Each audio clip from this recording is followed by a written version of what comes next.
Hi, this is a continuation of last lecture on dense subsets of a metric space. There are 2 points which I would like to give. One important example which is used in many other fields also, and second thing is something which is needed for bare category theorem kind of argument. Of course, I think I had explained that in bare category theorem, but anyway. So after that, a close related concept, nowhere dense sets. So we will explain those things. Hopefully this should be a short video. Okay, so let us start. Yeah, so just let's start with the very simple minded questions. Suppose XD is a metric space. Okay, maybe I should change to this. And A and B are dense subsets.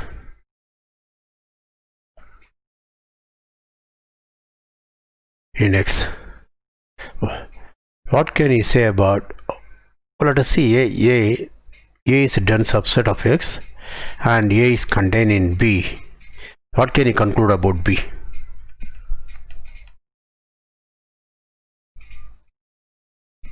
I'm sure all of you know that, right?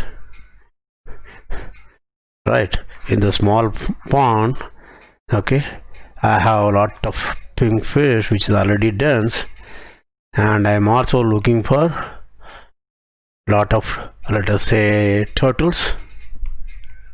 Okay, then my B is fish union turtles. So whenever you cast a very small net, what are you going to find? You will find, of course, elements of A and then elements of B. Yeah, therefore B will be dense. Is it okay? In particular, if A and B are dense, A union B is dense. That's very easy. The next question you can ask is, what about A intersection B? Suppose A and B both are dense in X. What can you say about A intersection B? Before you answer quickly, think about the most important example of metric space and most important dense subsets of this particular X. I hope all of you got it right. What is the most important example? R. What are the most important dense subsets there? Q and R minus Q. Right? Both are dense, but what is their intersection? It's empty, so that cannot be dense. Yeah? Right. You follow that? Okay, but there is a very important thing which is very useful. Suppose U and B are both open in X and also dense in X. Okay, then what do I know about U intersection B? It's intersection of two open sets, therefore this is again open, and we want to know whether it is dense. Okay, this is all right. We want to know whether it is dense.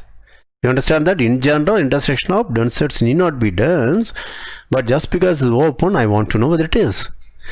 So to prove that, what do I have to do? You start with any open ball or any open set for that matter, BXR, and I want to know whether U intersection B, this intersection, this is not empty. You follow that? Yeah. But remember, we said a subset A is dense in X if when U is non-empty subset which is open, then U intersection A is not empty. Do you remember that? Yeah, in terms of open sets we characterize density. That was the first observation we made yesterday, right? Now let us look at that. Now this is same as U intersection V intersection B XR. If you want, you can replace it by any W, any open set W. Okay. Now since V is dense and W is non-empty open set, okay, this is not empty, right? And also, what is this? B is open, W is open, therefore B intersection W is open. It's also non-empty. Now U is dense, therefore what do I know? This is not empty. You understand this? Replace this set by some other set. If you want to call it, let us call it G. What is G? V intersection W. Okay, this is non-empty, this is non-empty, and this is dense, and this is, both are open. Okay, and both are of course non-empty, and V is dense, right? Therefore this is G is open, but it's non-empty because V is dense, therefore V intersection W is non-empty. Therefore U intersection G is non-empty. Yeah. So what you have proved is, more generally, if U1, U2, Un are open dense sets,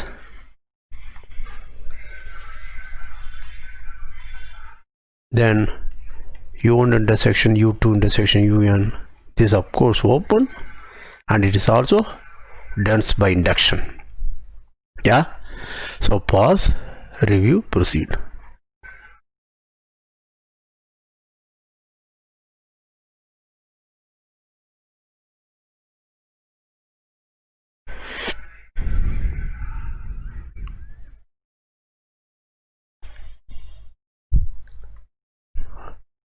Okay.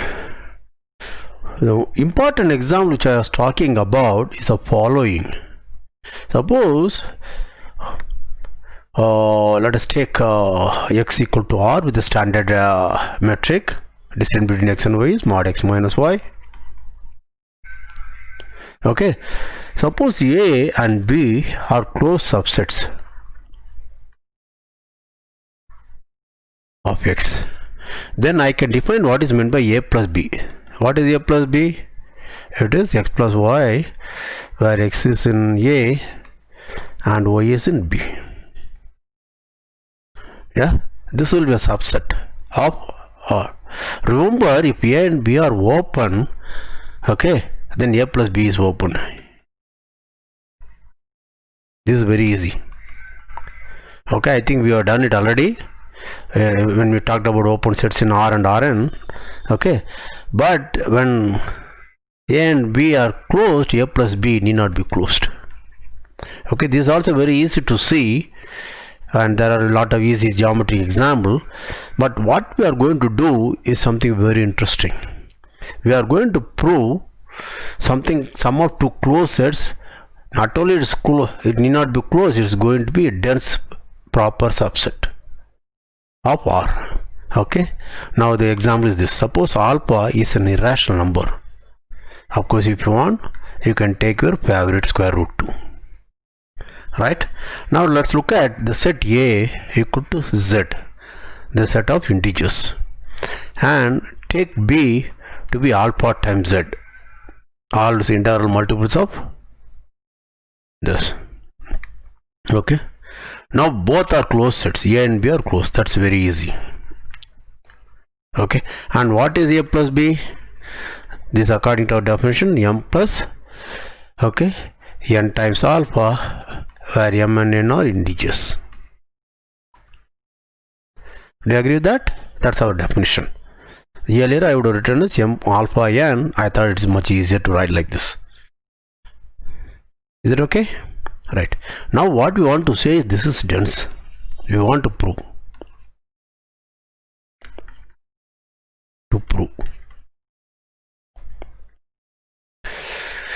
Okay, it may be dense, it may also be closed. Can it happen? If it is closed, what should it be? Can you guess? It's already dense in R, it's also closed. Remember, if it is dense in R, then A plus B closure must be all of R. You understand? But you are saying A plus B is already closed, therefore that means A plus B equal to R. If a plus b equal to r, now you know r is uncountable, but a plus b is countable.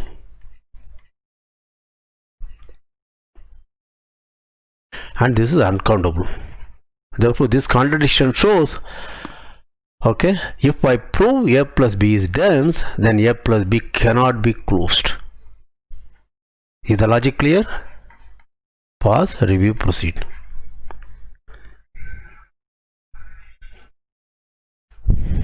Okay, if you want, please review, pause and rewind the video and see that. Okay, now I want to prove that. So let S be the collection m plus n alpha, where m and n are integers. Okay, it's very trivial to see. It's a subgroup of R. Why it's a subgroup? 0 belong to that, because I can take m equal to n equal to 0. And then if I take two elements, then their sum will be something like m1 plus m2 plus n1 plus n2 times alpha. With the obvious notation, m1 n1 alpha, m2 n2 alpha, etc. Their sum will be this. So this is an integer, this is an integer. So again there, and its additive inverse will be minus m minus n alpha, which is minus m. This is plus minus n times alpha. Therefore this is again an s. Therefore this is a subgroup. Okay, right. Next, what do you want to do? Right. Now let us look at, can m plus n alpha equal to, let us say, r plus s alpha? Can it happen? Suppose they are equal. What does that mean? This implies m minus r equal to s minus n. Just to make sure that I am writing arithmetic correctly, m minus r equal to s minus, right? Okay, suppose s is not equal to n, then what do I have? M minus r by s minus n equal to alpha, right? Therefore that means alpha is in q. That's a contradiction. Therefore s has to be equal to n. If s equal to n, then what do I have?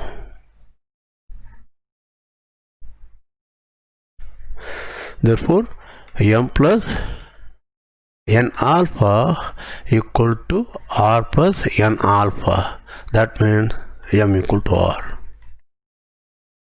Therefore m plus n alpha equal to r plus s alpha if and only if m equal to r and n equal to s.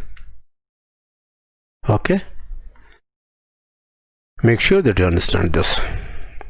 Right, now what I want to do, you take any n, okay, and take, if you want to assume it's non-zero, let's look at n alpha. Okay, can this be rational? It cannot be rational, because if it is rational, it's of the form p by q. Therefore alpha will be np by q. Therefore alpha will be rational. Therefore this is not.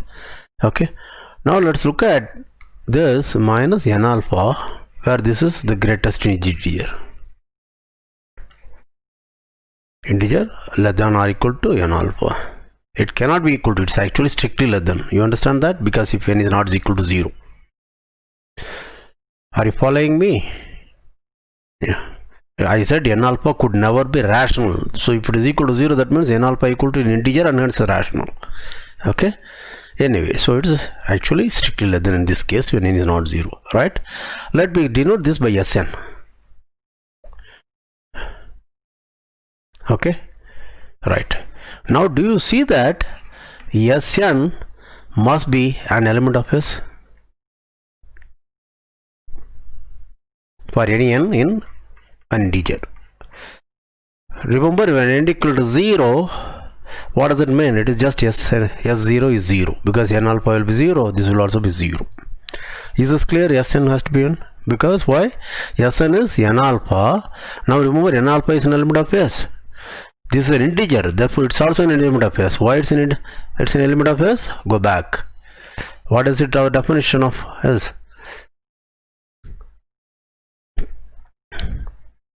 Okay, what is our definition? Where did I define? Okay, it's here. Yeah, right. My n could be 0, therefore all integers. Okay, this contains all integers. It also contains all part times z. Any integral multiple of z also it contains. Do you understand? Okay, right. So Sn is an element of S, because this is a subgroup. This is an element of S, this is an element of S, therefore the difference is an element of Sn. Okay, good. Next, if m is not equal to n, can Sn be equal to Sm? Can this happen? What does that mean? If n is not equal to n, that means n alpha minus this integer equal to m alpha minus this integer. Therefore, n minus m into alpha equal to n alpha minus m alpha. And this is not an integer, this means I can divide by n minus m. Okay, this is an integer, divided by an integer, therefore alpha is rational. Therefore, what do I conclude? So, m not equal to n implies and implied by Sn not equal to Sm. Is that clear? Now, observe that by very definition, Sn is less than or equal to 1. Because it's the greatest integer, less than or equal to 1, less than or equal to itself, therefore it's less than 1. Are you following? What is Sn? Sn is n alpha minus n alpha, right? Therefore we already saw this must be strictly less than n alpha, therefore this will be strictly positive and also less than 1, except in the case when equal to 0. Yeah, so this is less than or equal to 0. In fact, okay, is different from 0 if n is not equal to 0. Okay, so what have we shown now? I have shown that Sn, okay, as n where is, okay, this is Sn is what we are considering. What is Sn? These elements, and we are showing this is contained in the interval 0, 1.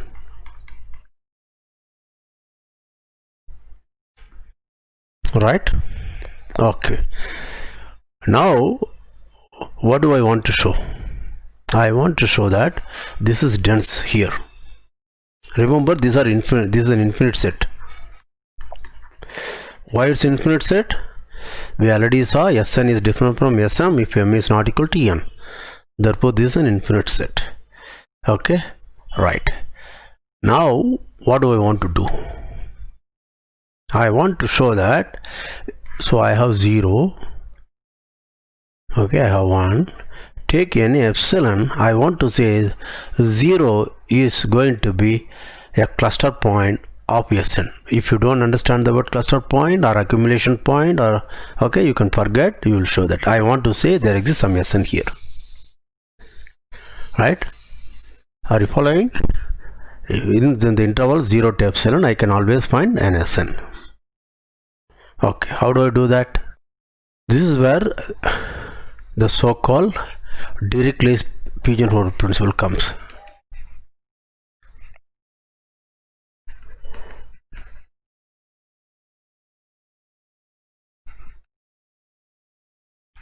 Okay, but it's actually an easy version is what we are going to do. Now let's look at this set Sn. This is an infinite set, right? Now I take 0, 1 and split it into 0, 1, split it into n equal parts, so that 1 upon n is less than epsilon.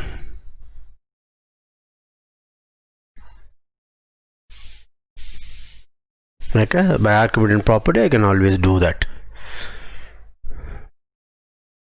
Is that okay? Right. So what is that I want now?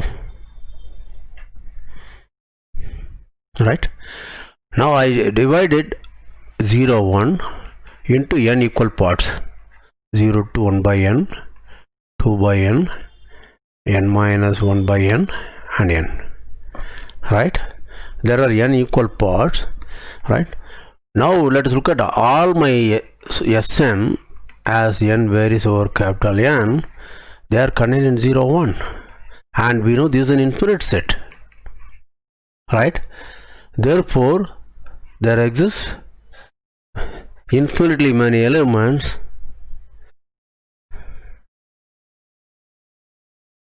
Are you following this? I want to say there exists at least 2 elements in this. Okay, do you guess? Do you see why it has to happen?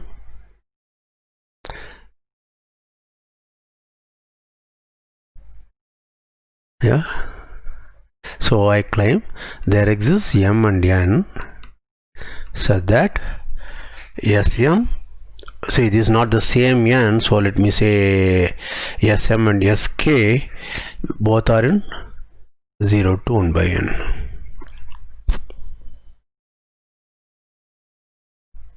Okay, so let me make the clear. This may be this. Why this should happen? Why this should happen? So I know the set of elements Sn is infinitely many, and I plot it. Okay, and I claim there exists at least 2 elements in the interval 0 to. Is that clear? No. What I know is there exists at least 2 elements. I'm sorry.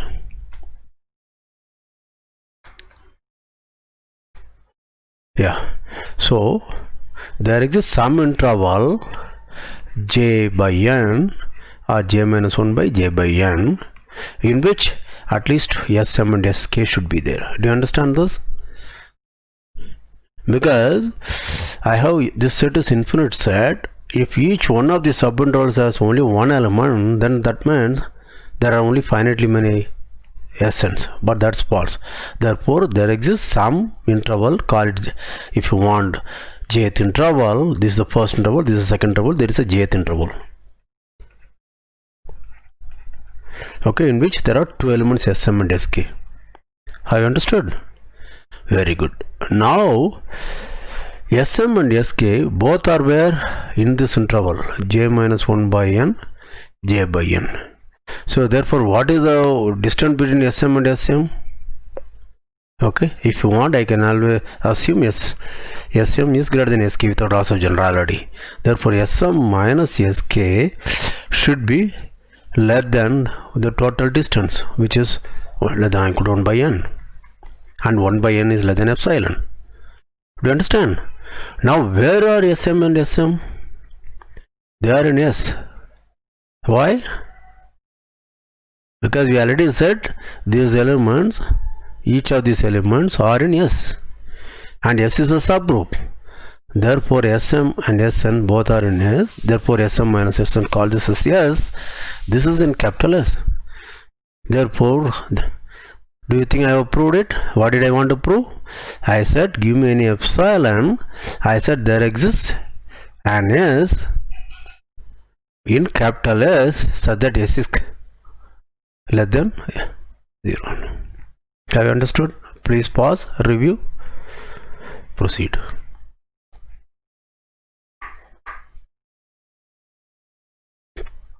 Okay, right. So what have we shown now? I've shown that. Now I want to prove the density of S. S is dense in R. So what does it mean? Give me any open interval AB, right? Any open ball, but then any open ball is something to do with AB, so I can as well say it. Give me any open ball. Remember that any open interval, this is an open ball, and conversely any open ball will be some open interval. We had already seen it in R, right? Therefore I have to give me this, right? Okay, so give me an AB and B. Now what do you think I will do? So this is exactly the same way you did in density of rationals. If you have gone through my proof of density of rationals in real analysis, you will see the proof. Okay, so how will I do that?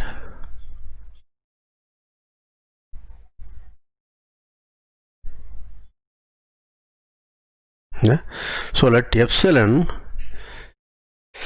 okay, so let us assume b minus a is greater than epsilon greater than 0, right?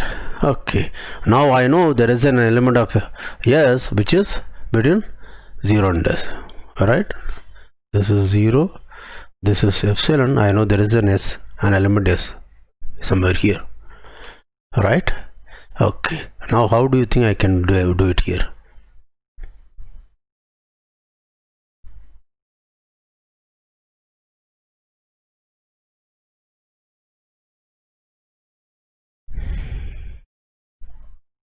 So let n be the smallest,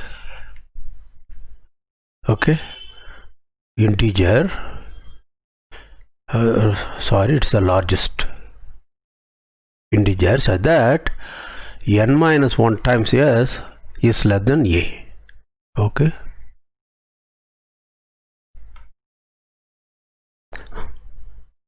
have you understood this? What is this s?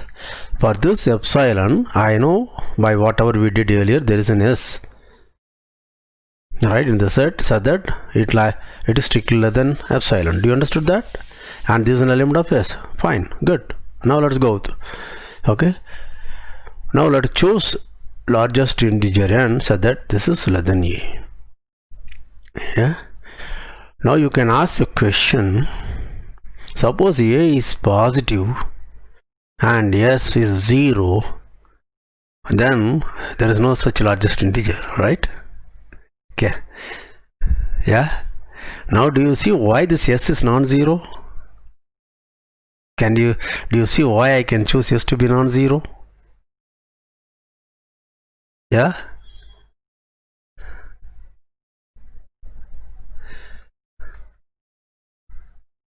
you can choose an s that s is non-zero. Are you following?